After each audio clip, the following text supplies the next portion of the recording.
O meu interesse sobre a história do cangaceiro Antônio Silvino começou ainda na minha infância, ouvindo meu pai contar aqueles causos à noite, já que lá em casa não tinha televisão e já era de costume ouvir as histórias que ele já ouvia de outras pessoas. Aumentou mais a minha curiosidade quando fui na feira e comprei um folheto de literatura de cordel, Antônio Silvino, Vida, Crime e Julgamento. Durante muitos anos da minha vida, ouvi relatos de pessoas sobre a passagem dele pela fazenda Machinaré e o confronto que teve com a polícia em Pedra Lavrada, Paraíba.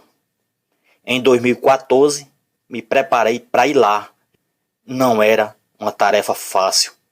No caminho, parei na fazenda Sossego. Visitei as ruínas de um sótão e conversei também com o senhor João Grande, hoje falecido. Vejam só. Antigamente, por aqui era muito, assim, o pessoal temia muito quando existia isso, o cangaço, pelo que o senhor sabe? Estou Silvino? Sim? Aqui mesmo em Pedra Lavrada só veio uma vez, mas é por Picuí, essa região, Soledade, passou diversas vezes. Viu? O seu João, daqui ao Machinaré, aonde aconteceu isso, fica mais ou menos quantos quilômetros? Dá uns 2 ou 3? 3. Pertinho é aqui, ó. 3 quilômetros. Estou aqui ao lado da igreja de Pedra Lavrada, Seridó paraibano. E Antônio Silvino esteve aqui no ano de 1912 e pela segunda vez no ano de 1913. Só que era tratado pelo delegado João Jerônimo da Costa como uma grande autoridade. O rifle de ouro e saía de casa em casa com ele apresentando à população. Estou me deslocando até a fazenda Machinaré para mostrar aonde Antônio Silvino teve um grande confronto com a polícia. Retirante perdido do sertão, sou sinônimo de ira e segredo. Sou a sombra macabra do meu medo, o disfarce perfeito da paixão. Sou o lado sombrio da ilusão, a plateia do mal vencendo bem. O poeta pedinte Zé Ninguém, passageiro do trem fora da linha, e o espírito completo que caminha na estrada secreta do além. Lauro Vitorino, Dona Guilhermina, saudade.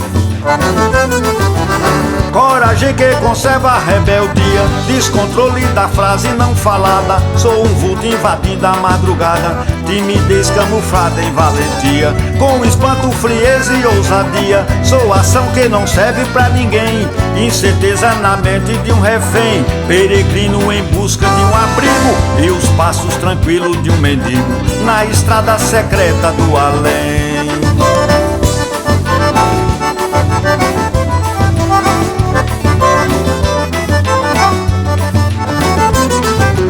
Sou vertente das lágrimas do passado, sensações que compõem o regozijo, os sinais do maior esconderijo, a vitrine do sono agoniado. Sou o sol da manhã sendo ofuscado, a fobia que a mente insana tem, a espera da cura que não vem, o silêncio desfeito com um grito, o jardim tenebroso e esquisito, na estrada secreta do além. Quando ele estava almoçando, que o sentinela estava aí olhando, né? Segundo as histórias que a gente sabe, né? Os policiais apareceram lá na ponta da parede do açude. O cara avisa que ele depressa chamou os capangas e desceu. Quando chegou na cordilheira que tem ali na frente, eles tinham coragem e ficaram esperando a polícia. Foi quando aconteceu o tiroteio, né? Aí ainda balearam um soldado, a polícia recuou e ele seguiu viagem, né? Pelas varedas que ia sair lá no Olho d'Água. Ali pela Timbaúba, por ali, né? E o policial que ficou baleado, os colegas saíram com ele daqui para soldado numa rede. No caminho esse homem morreu. Porque só em Soledade era que ia pegar transporte para ir para Campina Grande. Isso é uma história que o senhor sabe desde menino. Desde menino que a gente sabe. Né? Aí nesse mesmo quarto aqui que a gente tá conversando, Antônio Silvino entrou muitas vezes. Muitas vezes fez refeição aqui, nessa casinha. Quando ele vinha aqui pro sertão da Paraíba, já tinha o canto certo que era essa casa. Repousava aqui, descia a serra quando chegava lá na casa do meu avô, lá no Retiro, repousava outra vez. Quem era o avô do senhor? José Gomes Rosado. Conhecido por Zé Gato, não? Sim. Era isso mesmo. Ah, o senhor é neto de Zé Gato. Sou. Pronto, era atrás desse personagem que eu tava procurando. O senhor sabe como foi a chegada dele na casa de Zé Gato? Sei. Conta aquela história, pai. Ele saiu daqui. Meu avô escutou o tiroteio, viu? Quando chegou lá, ele foi e disse: José, manda fazer um café aí, José. Pai, vem meio evaporado, seu Antônio. Ele disse: eu venho com o diabo, José. Aí tomou café lá na casa do meu padrinho e deixou doido d'água nesse meio de mundo. Isso era uma história que o avô do senhor contava muito. Contava muito ao senhor. Era. Meu avô contava muito isso. Disse que ele bateu com um rifle numa pedra lá e ele teve medo, Zé. Disse não, teve só um susto, não foi? Nesse mesmo... Tá com medo, José. Porque meu avô chamava Zé Gato. Tá com medo, José. Nesse mesmo dia... Eu só tive um susto. Eu tenho o costume de ficar de brusco, de costa, na janela, assim, ó. Ele chegou de sorteio, quando o velho tava de brusco, de costa, com as costas para fora, e pegou o fuzil, pá! No bateu, já virou-se, né? Ficou de frente com ele. Aí, você tem medo, José? Disse, não. Eu não tenho medo de quem não me faz o mal. Eu tive um susto. Mas com o teu tiroteio, Antônio. Aí foi exatamente o dia que aconteceu esse negócio. E esse Graciliano Fontino Lordão, quem foi ele aqui em Pedra Lavrada? Foi professor público. E foi uma das pessoas que teve uma influência muito grande na comunidade. Na época, junto com o vigário, o padre Marcelino, que era o padre da época, quando ele acionou em Pedra Lavrada como professor público, eles tiveram uma influência grande, foi incentivador do desenvolvimento. Dessas coisas. Não só em Pedra Lavrada, mas daqui até chegar a Picuí e Cuité, eles tiveram um grande desempenho no trabalho dele como professor e como animador da comunidade. Era. Porque, segundo as histórias que a gente sabe, a comarca que hoje tem lá em Picuí, foi ele que fundou. Foi. Na época, certo? E para isso tem a prova lá em Picuí, que tem a escola Professor Lordão, que também é homenagem ao Graciliano Fontino Lordão. Quer dizer que esse nome coronel não era aquele tipo de coronel que perseguia as pessoas, não? Coronel de patente comprada, certo? Ah, tô entendendo. O coronel de patente comprada, eu acho que você sabe isso, era simplesmente uma pessoa que tinha aquele título e se destacava naquela comunidade, né? Por isso era tido como coronel, mas era coronel de patente comprada. Na realidade ele era professor. Os restos mortais dele se encontram na igreja de Pedra Lavrada. Pode olhar que lá tem. Achei lá o altar dele, lá do... Tem lá. Me fale mais um pouco de Zé Gato, que o Brasil inteiro já ouviu falar através desse combate do Machinaré. Fale quem foi esse homem, quem foi Zé Gato, a família dele. Fala um pouco. Meu avô, como se diz, era um homem que mais ou menos o povo gostava dele. Era caroneiro, fazia corona, trabalhava nessas coisas. As dele eram essas coisas, trabalhava com couro, fazendo corona. Como se diz? Couro. Chapéu de couro, essas coisas, ele gostava para trabalhar. Aí quando Antônio Silvino chegou na casa dele, ele fez o almoço e ficou tudo tranquilo, porque sabia que a polícia não vinha mais. Preparou um café. Ele preparou um café, negócio de 10 para 11 horas. Faz um café aí, José. Parece que veio com raiva, Antônio. Eu venho com o diabo, rapaz. Mas ele já tinha um certo conhecimento com ele, ou que ele já tinha passado outras vezes? Já. Tinha passado outras vezes lá. Tá com medo, José? Tira o seu grosso. Antônio, o seu diabo, com o teu tiroteio. Saiu um diabo numa rede e o outro ficou lá. Aí foi ele soube depois que numa rede tinha morrido no caminho. Pelo que o senhor sabe, assim, e se baseia, fazendo uma comparação, Lampião e Antônio Silvino, quem foi o mais perigoso, quem foi o mais cruel e mais perverso? Foi o Lampião. Foi Lampião. Foi. Antônio Silvino fazia muito mal ao povo, não? Fazia não, senhor. Fazia o bem também. Antônio Silvino chegou no canto. Sim. Aí mandou ajeitar uma mocinha. Era muito pobrezinha a casa. Aí, como se diz, na casa desse homem, tinha um casamento de uma filha dele. Um cara que tinha uma mercearia, uma vendadeira, mandou buscar e não vendeu fiado, viu? Aí, como Antônio Silvino lanchou, tomou aquele almocinho, foi pela casa do rapaz. Chegou lá, disse: eu vim por aqui, ó, eu vou pagar como se algum troço que você mandou. E você trata o dia do casamento, porque como se diz, eu quero ser o sabedor do dia desse casamento. E ele foi pro lado, tinha coisa no dia preparado, e ele casou no dia que o Chico mandou preparar o casamento. Ordenou e ele casou. Foi. Quer dizer que eu tô conversando hoje com uma pessoa que teve um parente, que teve uma certa intimidade com o cangaceiro Antônio Silvino. O avô dele. O meu avô. Sim. Meu avô não gostava dele. O avô do senhor morreu com mais ou menos com uns quantos anos? Eu não tenho lembrança não, senhor. Pronto.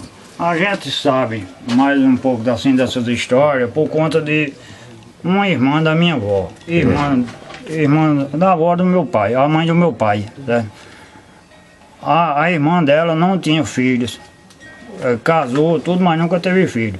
E ela, quando morreu, já fazia 13 anos que morava com a gente era quem cuidava dela na velhice. Ela morreu com 100 anos e 4 meses. E ela contava essas histórias por várias vezes aqui em casa e disse que era menina, muito nova na época, quando isso se passou, né? Foi. Ela sabia muita coisa dessas histórias. O que aconteceu aí faz 101 anos. Pois é. 101 anos. Um ano antes da prisão dele, que ele foi preso em 1914, que hoje está fazendo, esse ano, em 2014, está fazendo 100 anos. Pois é. Aí as pessoas às vezes duvidam que ele ia até Parelhas, mas no que ele passou na casa de Zé Gato, que era o avô do senhor, se dirigiu-se até Parelhas e tinha lá no sítio Algodão a Serra da Goela da Onça, que era onde ele montava acampamento. Onde ele montava acampamento. Aí por isso que eu tirei essa história ali, procurei saber de muita gente quem era esse Zé Gato. Aí de surpresa chega aqui na casa do senhor saber que é o avô do senhor. Interessante isso. Interessante isso. Está com 83 anos. Ele. O nome do pai do senhor? Completou 83 O nome do meu pai era Severino Belo, mas como se diz? Era Severino Belo. Nós, como se diz, chegamos aqui na zero de 50. 50, pai. Em janeiro de 1950. Foi. Aí ficou na história aí, foi uma coisa que o senhor cresceu ouvindo falar nesse tiroteio que teve aí. Foi. Um dia antes teve uma festa em Pedra Lavrada, não foi? Tava tudo ressacado, o pessoal conta, tem que contar a história como acho, não sei, eu não tenho certeza. Eu acho que já era a festa de padroeiro na época, porque segundo as histórias que eu sei, boca a boca, sim. Quando acontecia a época da festa de padroeiro em Pedra Lavrada, Antônio Silvino chamava os cangaceiros e vinha para jogar baralho. Diz que na época era lei de lado da igreja, debaixo de uma árvore, o pessoal tinha aquelas bancas de jogo e ele já vinha com os cabas dele para jogar o jogo de azar, como o povo conhecia na época, né?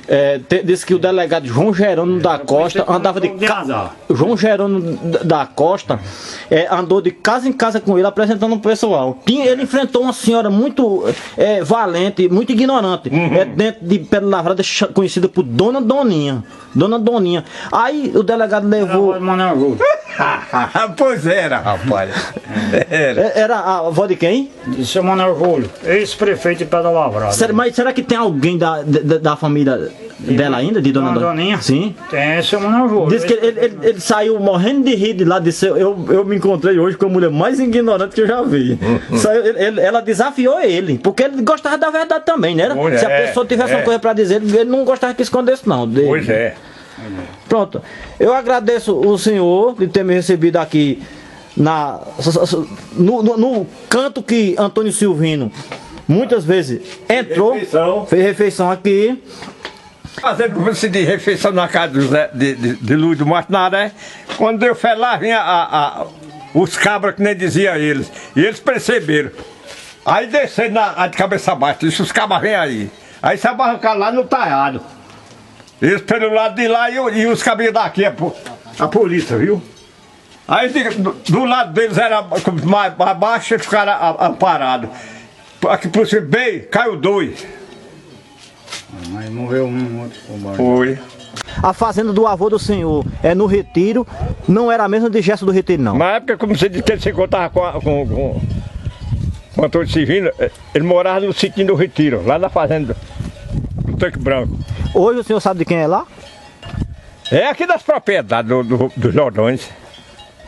Pronto. É dos Jordões. Tá bom.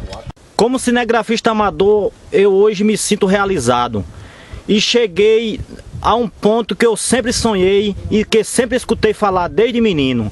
Estou aqui na Fazenda Martinaré exatamente no local onde há 101 anos atrás, no ano de 1913, teve o grande confronto de Antônio Silvino com a polícia.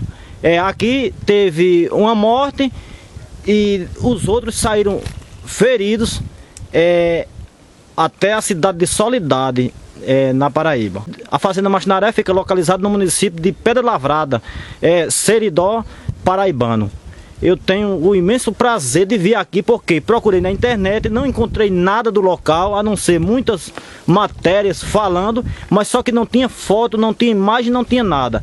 Mas posso dizer que foi exatamente aqui nesse local, por trás dessas pedras, que tudo aconteceu, essa história que o Brasil inteiro conhece. Por isso eu estava indo aqui, ó, no rastro deles, né? Só que eles estavam ancorados ali, onde tem aquelas pedras brancas, né? E lá já retribuíram por isso daqui para lá, mas não aguentaram eles não, porque balia o policial, aí eles recuaram, né? Eu vou mostrar as pedras ali, eles estavam totalmente protegidos pelas pedras, né? O canto que eles estavam é mais baixo. Porque eles se prepararam, porque já sabiam que eles... Eu não estou Silvino, mas os cangaceiros já conheciam o local, né? E a polícia não conhecia, né? Vinham seguindo o rastro dele, né? No caso aqui estava envolvendo a polícia de onde? Rapaz, eu acho que era daqui da Paraíba, porque quando ele chegou lá no meu bisavô, segundo as histórias que a minha tia, irmã da minha avó contava, ele deixou o recado. Se caso eles vêm seguindo a gente, quando chegar aqui, diga a eles que voltam, porque senão vai morrer tudinho, né? Aí, mas logo daqui o policial recuaram, pensando em socorrer o colega que tinha sido baleado, né?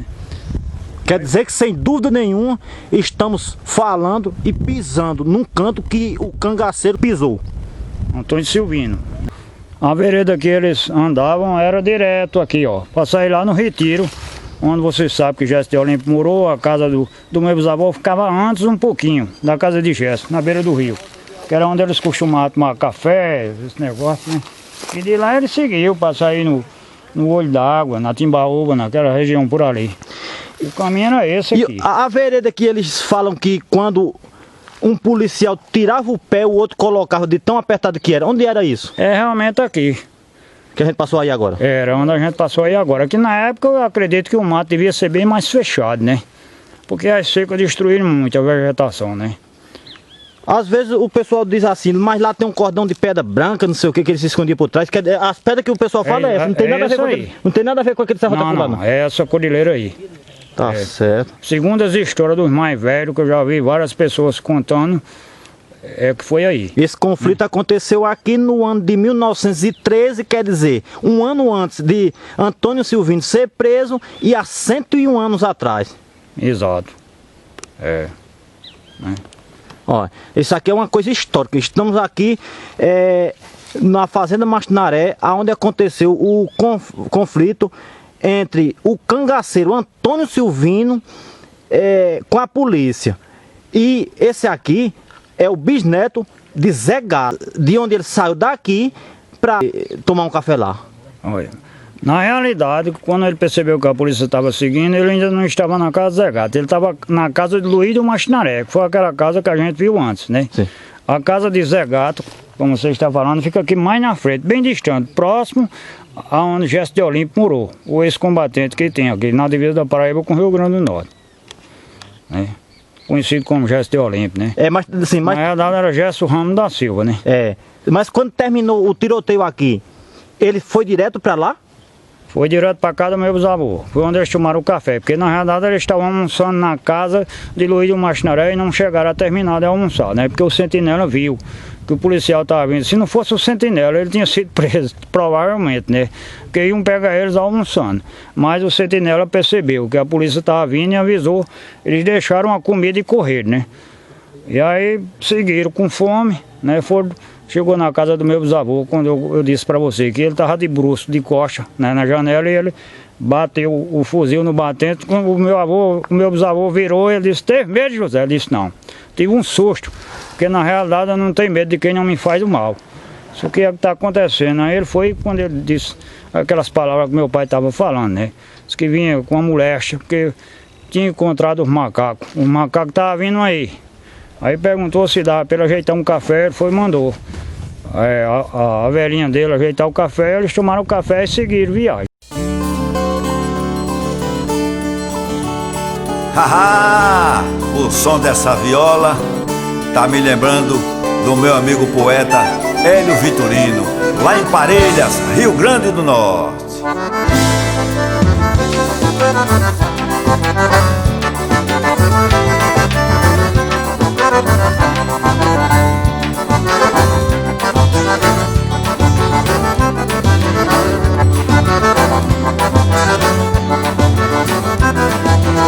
Retirante perdido do sertão, sou sinônimo de ira e segredo. Sou a sombra macabra do meu medo, o disfarce perfeito da paixão. Sou o lado sombrio da ilusão, a plateia do mal vencendo o bem. O poeta pedinte Zé Ninguém, passageiro do trem fora da linha, e o espírito completo que caminha na estrada secreta do além. Lauro Vitorino, Dona Guilhermina, saudade.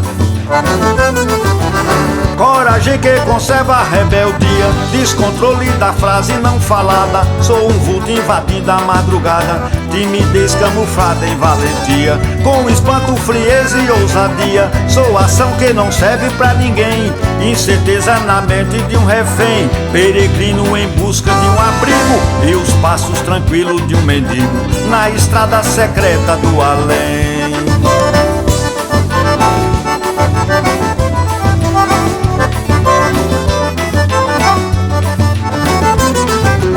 Sou vertente das lágrimas do passado, sensações que compõem o regozijo, os sinais do maior esconderijo, a vitrine do sono agoniado. Sou o sol da manhã sendo ofuscado, a fobia que a mente insana tem, a espera da cura que não vem, o silêncio desfeito com um grito, o jardim tenebroso e esquisito na estrada secreta do além.